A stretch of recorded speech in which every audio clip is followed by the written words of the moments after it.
It has been a cruel, cruel summer for me. Still in lots of pain, summer of pain.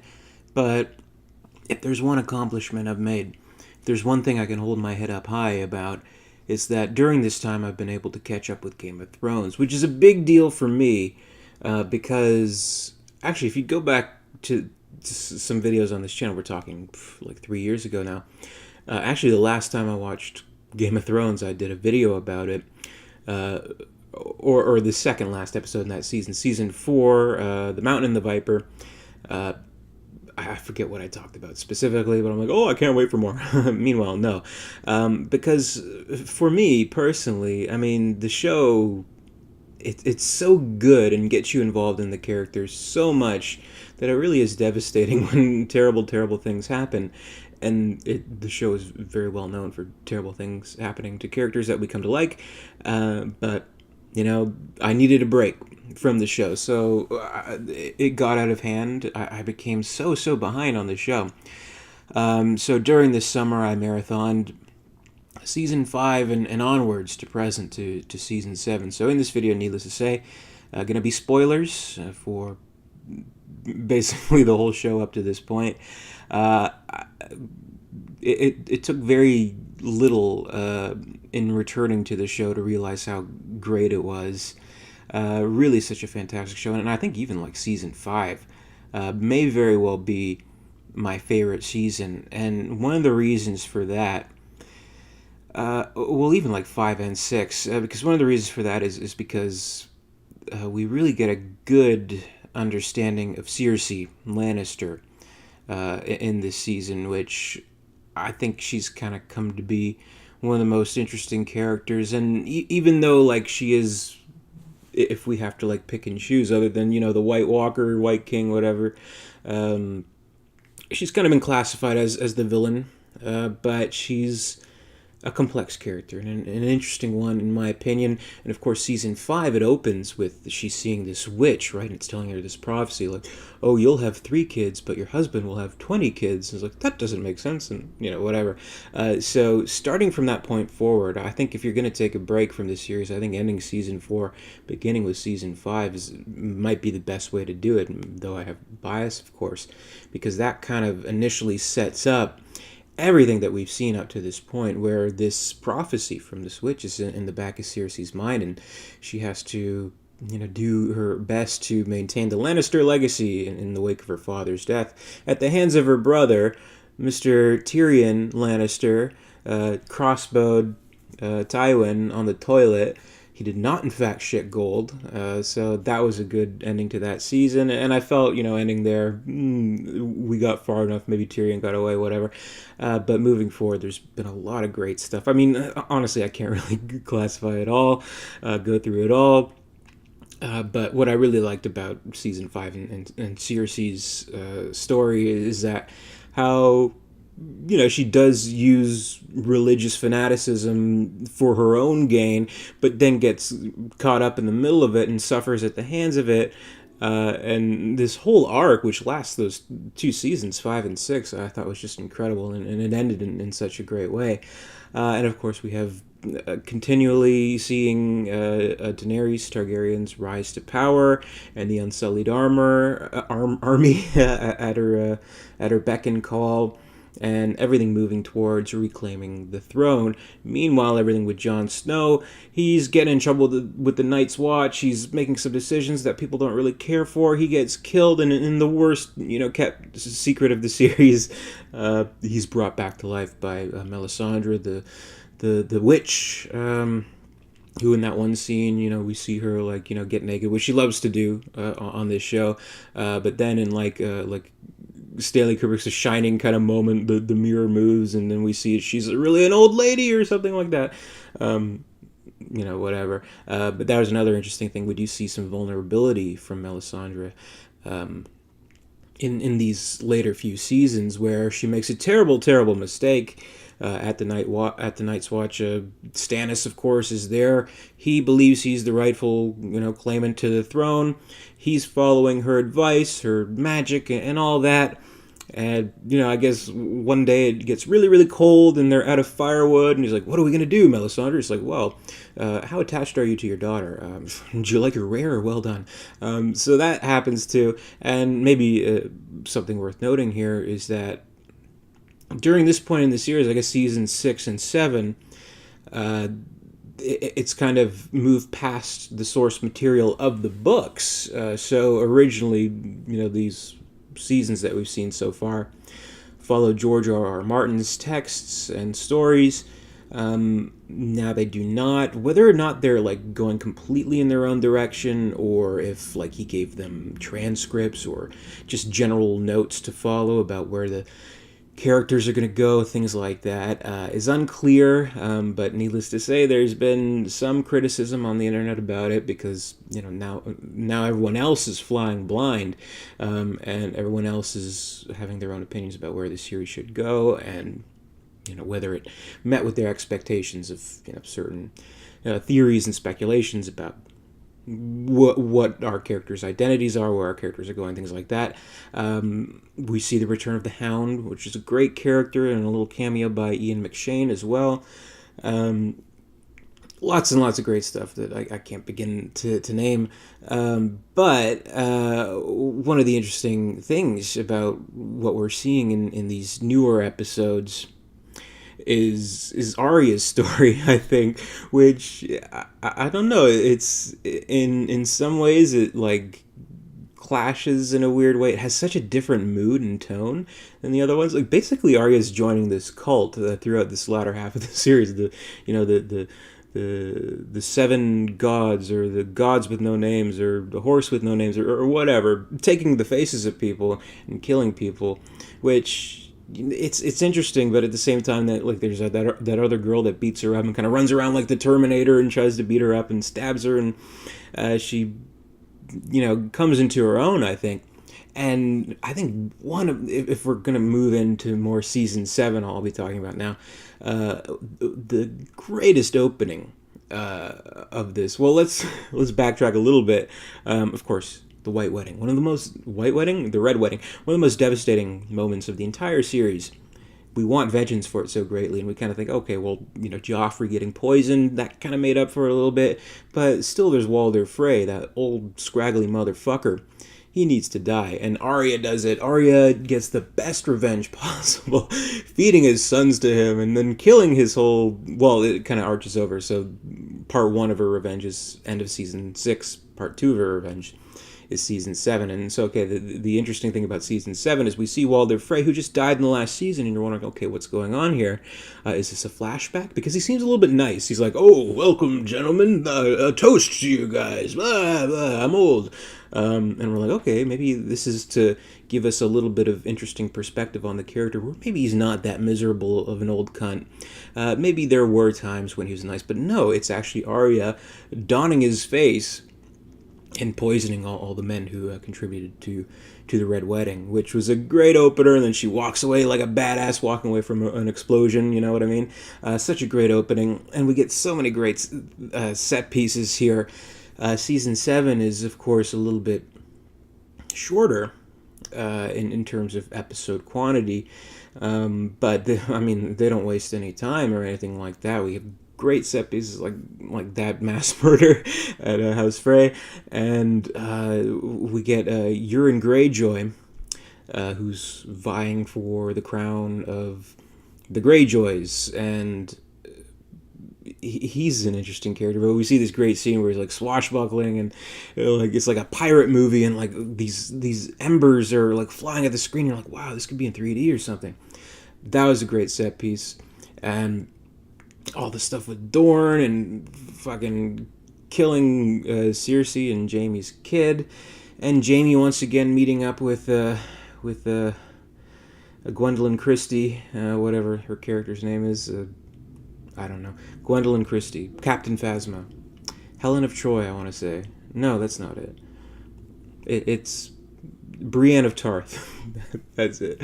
There's some great stuff between them, and Jamie's become a more interesting character, I think, as well. He kind of has started out in the series as the smug asshole, right from the very first episode. He's pushing Bran out the window. You're like, this guy's a dick. But he's come to his own quite a bit with his experiences with Captain Phasma, with his sort of questioning his loyalty to Cersei, but unable to kind of extinguish the flames of love that he feels for his sister, which is weird. But it's Westeros, doesn't matter. He's become a great character. I think one of the MVPs, Davos MVP as well. Tyrion, needless to say, MVP of the series. Queen motherfucker Ramal. I mean, I guess Daenerys. But I would say, this may be an unpopular opinion, but I think Cersei is the best character of Game of Thrones, currently at least, from what I've seen. I like all her stuff, and I like the whole excavation, the whole mission to find one of the army of the dead, bring it back, and Daenerys flies on the dragon, and the dragon dies. The pole vaulter kills the dragon. They take the dragon later. They bring the dragon back to life. Well, back to death, I suppose, as an evil dragon. So we have 2 good dragons and 1 bad dragon. So basically, I mean, some shit's going down. All the meanwhile, Bran is the 3-eyed raven, and I'll say this, I guess it's about season 6. I think season 5 we didn't see Bran at all, if I'm not mistaken. But we had some great moments with Max von Sydow, or Cedo, playing the 3-eyed raven OG, basically. Needed more of him. And of course, there's a whole moment with... I'm going all over the place here. With Hodor, where there's kind of a paradox in time where he, in his younger days, he has, I suppose, a seizure of some kind that causes him only to say the word Hodor, Hodor, Hodor, which everyone assumes is his name, but it's not. He's really saying hold the door because he's Bran and the girl's yelling it from the present into the past. He hears it, it fucks his head up, so you kind of think, has his whole life been leading up to this moment without even realizing it? It's some Terminator Back to the Future shit where kind of thinking, oh, yeah, I don't know. I guess he was a single-serving purpose character. All he had to do was hold that door, and I guess he held it as well as anyone can. Battle of the Bastards, one of the best episodes. Battle of the Bastards, fucking incredible battles we see in that episode. With Sansa saving the day, essentially. Of course, Ramsay Bolton, the bastard himself, who's an evil motherfucker, kills his own father, kills his unborn brother, has dogs eat them. See why I needed to take a break from this show? It's a little bit fucking devastating, to tell you the truth. But one of my favorite moments of the entire series is when Jon, he grabs Ramsay, just starts punching the shit out of him. I love that. I mean, you can have these great choreographed battles. You can have these dragons, blowing fire, blowing ice, blowing whatever. Lots of blowing on this show. Anyway, I can never get over just the rawness of one character beating the shit out of another, because that's pure emotion. That's pure, just raw kind of instinctual,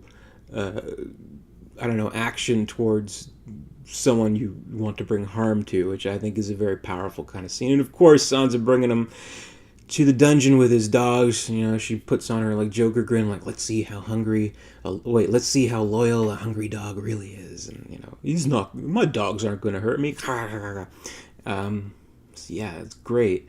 And if I can say some criticism of this season 7. I don't follow really the books. I mean, I've read the first 2. Hadn't really caught up with them because I've abandoned the show. I've abandoned the books too, I guess. But the whole plot line where the girls are finally reunited back in Winterfell with Bran, of course, who's just sitting there and can you roll me by a tree so I can think about things? Anyway. there's a whole kind of mistrust at the hands of, Lord Baelish, Littlefinger, who's again pulling little strings. And really, when you kind of look back at this series, he's done so much underhanded things that directly brought harm to other people, including the Starks. So we know his MO. We know he's just this rat who will do anything to kind of gain power by however means necessary. So we kind of think, okay, Sansa and Arya, they're kind of at odds now, but are completely different people from when they last saw each other. And Arya's like cranked up to 11 creepy mode, like, I always wondered what it'd be like to be you. All I need is your face. And it's like, okay, Hannibal. But like, you kind of think this is a little bit too easy of a manipulation. I mean, we expect a little bit more from Littlefinger. So if it would have ended up differently from the books, it's hard to say. But the thing is, the payoff is quite satisfying, I'd say, because of course the whole dramatic scene is like, let's bring Arya to the hall, and all the soldiers of Winterfell are there. You stand for treason and murder. How do you answer to these charges? Lord Baelish? It's like, me? Sansa, please, can we talk? Anyway, finally he gets his throat slit by Arya. She carried out the order. Arya was the executioner. But we find this understanding between the two, which was so uneasy before, and we're like, really, did they bring the characters there? So I think it redeemed for that. They have this really great moment, looking over Winterfell, and basically what they're saying is like, well, I mean, Sansa's like, well, I know you're a weird little creep, but I like you, sis. And Arya's like, well, you're stuck up rich, but I like you too. I like where we both are. I like our positions. There's no power struggle, and I think at least that put to end any kind of doubts we may have had about the relationship between the two. So that we kind of push aside, because there are bigger things at play here. There's bigger things at play than Baelish's stupid manipulations. I mean, we've gone way past that. So the very last episode of this season, season 7, was to establish that, and really it's all just this get together, this very important meeting of enemies, temporary truce, like a parlay or something. Jon, Daenerys, all the gang in the north, they're trying to convince Cersei that, hey, there's some disgusting, horrible, terrifying creatures out there who want to kill us, so we need to kind of come together and, put aside our petty differences, at least for now, which is sort of the conclusion they come to. But Cersei has other plans, and then in kind of the double whammy, a long speculated revelation regarding Jon Snow is that he is the rightful heir to the Iron Throne. He's Rhaegon Targaryen's brother or son or something, and he's basically related to Daenerys, but he outranks her, I guess. But most people have been speculating that for a while now. But really, what the interesting thing is what is going to become of that? Are they going to become at odds, or are they just kind of like, let's make this for king and queen? Seems good to me. What I suspect might happen is that I think they get along quite well, and Jon, he's not too prideful. I mean, he wouldn't say, "Oh, the throne is mine." But at the meantime, we learn all this stuff about Bob Baratheon, played wonderfully by Mark Addy. You kind of miss him. What a great role that was. But his rebellion and getting back his sister, all that was built on a lie. Whether it was a misunderstanding, maybe Littlefinger wrote a letter or something, who knows. But, he overthrew the throne, so, technically you could still say, well, the Lannister line still kind of, in all fairness, we overthrew the Targaryens, so if you want it back, I guess you'll have to fight for it. And I guess that's where everything's leading. So I don't know. We have bigger things. We have the Army of the Dead. And they're not fucking around. They tore down that wall. Did you see that last scene with the dragon? Oh my god. Uh, Terrifying at the prospect, but now we gotta wait. I don't know. I love Daenerys. I love Jon, but I love Cersei too. So I mean, I doubt the series is gonna end with like them all hugging. It's like, okay, well, how about this? I'll be, how about Lady of King's Landing, and you be, Queen of whatever. And that sounds good. Fine. I don't know. It's hard to say where it's gonna go, and kind of thing is now there's no books to base any future plot lines on. So it'll be interesting within the wait. I suppose it's about a year and a half, or maybe even 2 years before we're going to see more. Where the story will go, if a book will be released that surpasses what we've seen in the novels, if it even matches up. I mean, in the TV show. So it's all uncertain. Only the three-eyed raven knows for sure, and even then we don't know. Like, he didn't seem to know until Sam walked in and said, "Hey, guess what?" Anyway, Game of Thrones is a great show. I hope some of this made sense. If you've listened or watched this all, listened to or watched this all, my completely erratic, scatterbrain, quite frankly, drug-fueled thoughts here. Thank you. Thank you very much. And let me know what you think is going to happen in Game of Thrones next. Be sure to comment, rate, subscribe, all that good stuff. Visit dare237.com. And until next time, the North remembers.